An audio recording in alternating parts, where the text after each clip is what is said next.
So I watched Coraline in theaters for the 15th anniversary, and here are my thoughts on it. This is a movie that I've watched multiple times throughout my life since its release in 2009. If I do the math correctly, that would mean that I was about 6 when it came out. 5 or 6, give or take. It's a movie that its themes and its style are incredibly nostalgic to me, to the point where I think it's what opened my eyes to the horror genre as a whole, and why I enjoy it so much. The studio that created this film is Laika Studios, and they are a stop-motion animation studio who has worked on many other films throughout the years, though Coraline, even though it is their first film, I believe it's the most iconic.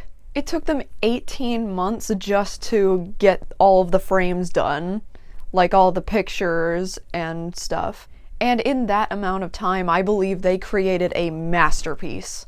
The amount of detail they put into this film, from the characters, the set design, the lighting, and even just the smallest little detail, tends to hold meaning. Whether it's some form of symbolism or foreshadowing, there's always something new to look at every time you watch it. And keep in mind, this was before 3D printers and stuff were a thing, so these puppets were handcrafted, which further shows just how much love and care was put into this film.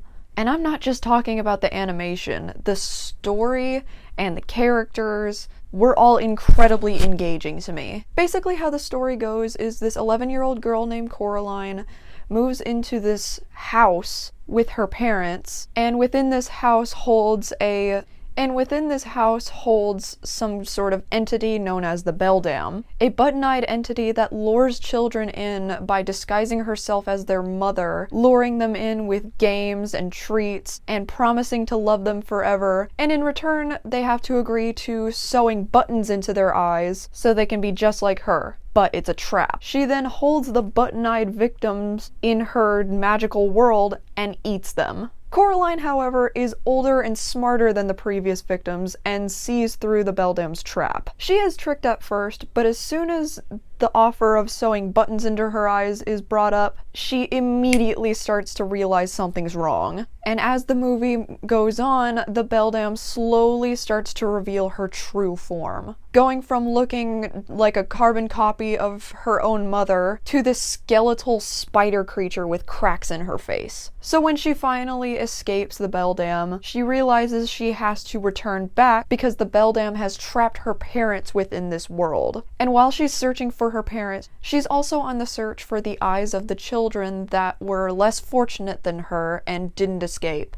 Along the way, she is helped by a cat that has traveled between the two worlds. This cat is a very mysterious character, as he can travel between both of the worlds. This cat is a very mysterious character, as he is shown to travel between both of the worlds, and can not only understand human speech, but in the Beldam's world, he can actually speak human words. And while he may not have button eyes, it's very clear that he is some sort of supernatural entity with how he can just disappear. It's never really explained, but it's executed so well within the movie that I don't think it needs to be. This cat is meant to be a mysterious character, and I like that. This movie has a lot of mysteries, but I feel like all the questions that needed to be answered were answered. There are just some things about characters and stuff like that you don't need to know for it to be interesting. A good example is the origins and the mystery behind the cat. There's so much about this movie that I want to talk about,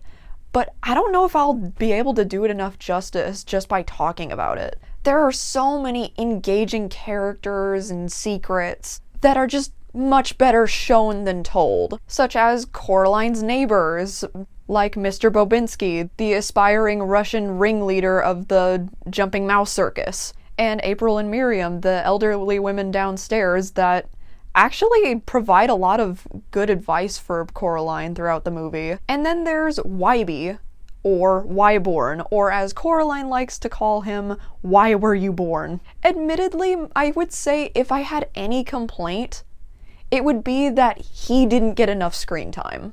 We honestly get more screen time from his button-eyed counterpart who doesn't say a word. So it's a little hard to get detached from the real Wybie. But despite everything else, it is a gorgeous film that deserves all the attention that it's getting, and probably more. As a personal rating, I would give this movie a 10 out of 10. I am sorry that this movie review came out a little later than I wanted it to. I was having a bit of trouble bringing together my script, and my lights were acting all finicky, so I had to go out and buy new ones. But with that, that's my Coraline review. 10 out of 10 movie.